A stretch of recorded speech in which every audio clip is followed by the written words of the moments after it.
Aujourd'hui, on va parler de ces choses qui font de vous un entrepreneur, mais surtout de ces choses dont on ne parle pas souvent quand on veut donner des conseils ou quand une personne souhaite se lancer. Des choses qui vont paraître un peu floues dès le départ parce qu'il n'y a pas beaucoup de choses qui les mettent en avant ou alors c'est vraiment caché.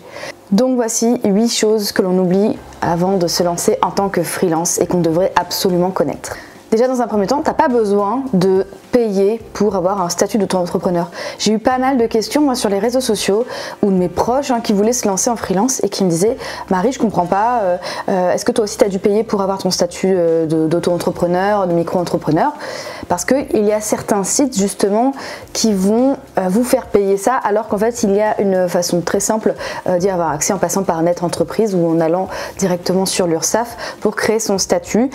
Généralement en une journée c'est réglé, on reçoit un courrier dans la semaine et il n'y a pas besoin de payer pour ça. Voilà. Donc quand vous voyez qu'il faut payer genre 80 €, etc., peut-être que ce sont simplement des entreprises qui vont vous rendre service en vous aidant à réaliser et en créant votre numéro de siret, sauf que finalement il n'y a pas besoin si vous arrivez à vous débrouiller. Le deuxième point qui est important, c'est que quand on entreprend, que ce soit pour créer une entreprise, une start-up ou alors même en étant infopreneur, et ben en fait c'est comme les tatouages, plus on en fait et plus on a envie d'en faire. Le risque c'est de s'éparpiller en fait. Quand on va créer quelque chose ou quand on va créer un projet, on est déjà en train de penser au projet d'après. Qu'est-ce qu'on va pouvoir faire ensuite? Qu'est-ce qu'on va pouvoir créer par la suite après ce projet-là? Donc il faut essayer de rester focus généralement sur un projet pour aller jusqu'au bout au moins, histoire qu'il soit lancé et que les choses soient bien faites, plutôt que de s'éparpiller peut-être dans tous les côtés, même si on a plein d'idées. Il faudra peut-être donc les noter quelque part pour plus tard, mais il faut essayer de se limiter dans sa créativité et son envie justement d'entreprendre pour essayer de réussir bien un projet plutôt que de s'éparpiller. En fait, je dis ça surtout pour les personnes qui travaillent seules comme moi. Donc j'ai déjà eu l'expérience d'essayer de développer plein de choses en même temps, ça fonctionne pas spécialement.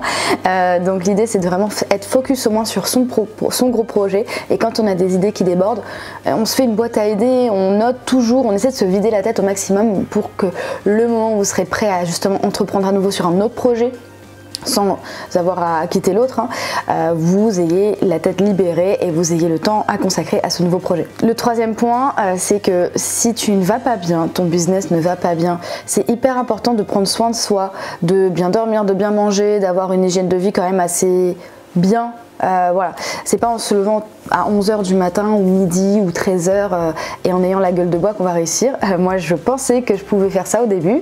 Pour la petite anecdote, moi je me suis lancée donc en freelance en 2018 à la suite de mes études.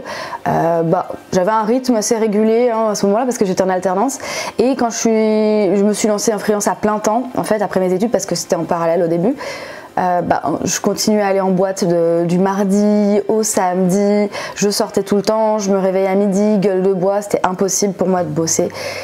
Et je me suis rendu compte que en fait je ne pouvais pas travailler dans ces conditions, c'était vraiment impossible. Donc en fait mon entreprise, je ne gagnais pas d'argent, puisque il faut savoir que quand vous êtes free, généralement vous êtes en charge de gérer vos clients, vous êtes en charge de toute la manutention qu'il y a dans l'entreprise, et que si votre cerveau n'est pas capable de réagir ou d'avancer, ça va être compliqué de développer quelque chose.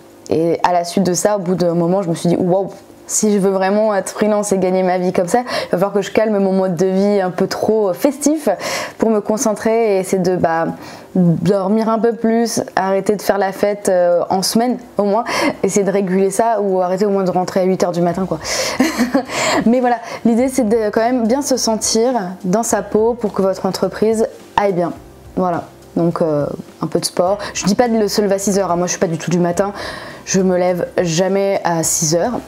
Et même quand je commence à 8 h dans une école parce que je suis formatrice, je me lève à 7 h, déjà je suis au bout de ma vie, alors que je me couche à 23 h, moi je suis le team couche tôt, lève tard, il faut que je dorme 10 h sinon je suis pas bien, et psychologiquement je suis pas bien si je dors pas autant, donc voilà, moi c'est juste pour vous, il faut être bien dans sa peau et être confiant, bien manger, bien dormir, bien faire du sport, avoir un mode de vie assez sain, tout en faisant la fête le week-end pour avoir quand même cette notion de sociabilité, rencontrer des gens, faire la fête et surtout se vider le cerveau pour bien recommencer la semaine à chaque fois. Quatrième point, je pars du principe qu'il vaut mieux faire que ne pas faire. Ça va être compliqué toujours d'avoir la perfection. Il va falloir savoir prendre du recul par rapport à ça, surtout quand vous développez votre entreprise. Un contenu ne sera jamais parfait.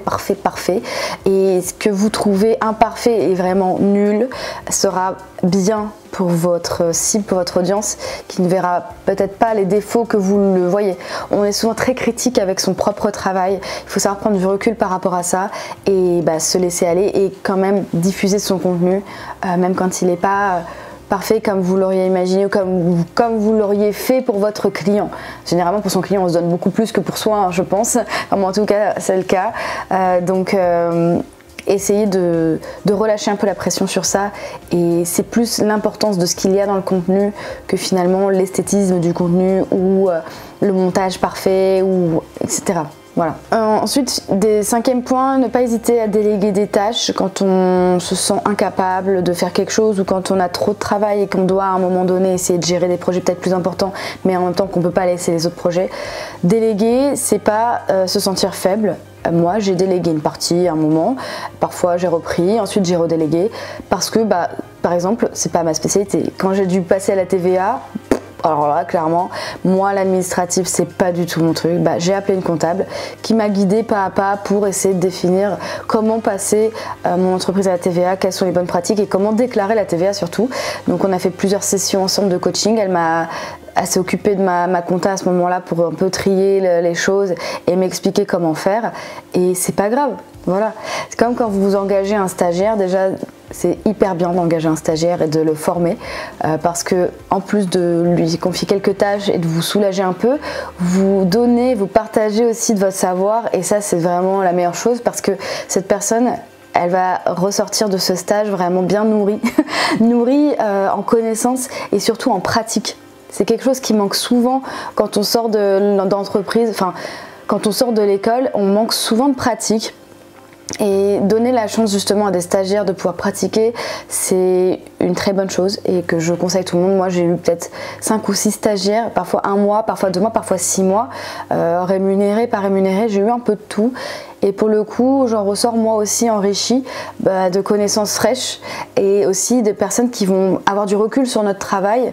Même si c'est pas des experts, mais des personnes qui vont vous donner leur avis peut-être et qui vont vous aider aussi à faire évoluer votre entreprise. Sixième point, vous ne serez pas riche du jour au lendemain, il faut le garder en tête, il y a du travail derrière, et toutes les personnes qui vous prétendent qu'en 2 semaines on peut être millionnaire, c'est pas forcément vrai. Généralement ces personnes que l'on voit sur les réseaux sociaux et qui sont passées du jour au lendemain à je sais pas, à 100 000 € de chiffre d'affaires en 1 mois, alors que le mois d'avant elles en avaient que 10 000, etc. C'est comme un iceberg, là on voit la belle partie qui est en hauteur, sauf qu'on oublie toutes ces phases où en fait ces personnes ont fait des tests, ont échoué, ont arrêté, ont recommencé, ont repris, et généralement il y a peut-être 1 an, 2 ans, 3 ans de réflexion derrière qui ont fait que ces personnes ont pu, bien sûr, du jour au lendemain, glow up un peu au niveau du business et apparaître comme ça dans votre feed Insta, et vous les découvrez en mode waouh, ils sont riches, ils ont gagné de l'argent, voilà.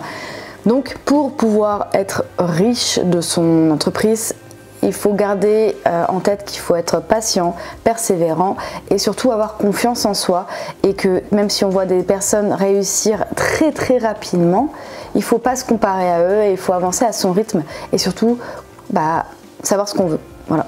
Justement, ça nous amène au 7e point, ces personnes qui pop-up sur votre feed Insta et que vous découvrez, vous dites waouh, mais cette personne c'est qui? Waouh, elle perce, je la vois partout en ce moment, etc.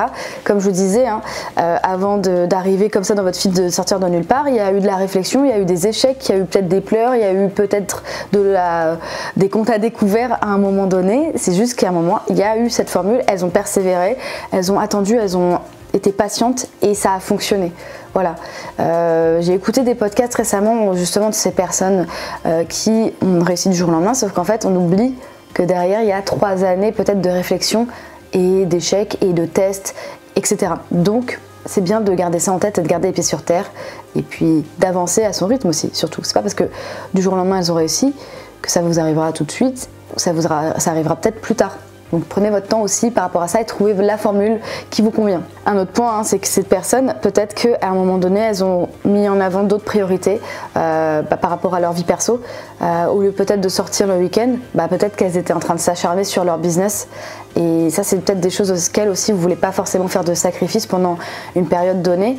Parce que cette personne, pendant peut-être un an, elles sont peut-être pas sorties, elles n'ont peut-être pas vu leurs proches autant qu'elles le souhaitaient pour développer le business. Et maintenant, ça y est, elles sont tranquilles, elles peuvent déléguer justement et gagner leur vie tranquillement. Donc, sans être contraint justement de mettre de côté leur vie perso. C'est un équilibre à trouver, c'est aussi des sacrifices à faire, il faut garder en tête. Et enfin, c'est pas de la chance si vous réussissez, mais c'est vraiment du travail.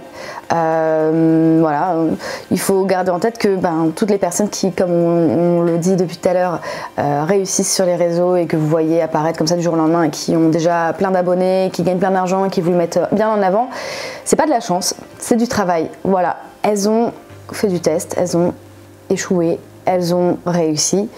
Et maintenant, c'est à votre tour d'essayer de mettre tout ça de côté et de prendre tout ce qu'elles ont réussi à faire en écoutant des podcasts, en faisant de la veille, en regardant leur contenu, en prenant leurs conseils, peut-être même en faisant appel à eux pour avoir une formation, pour vous aider justement à réussir vous aussi, donc par la suite.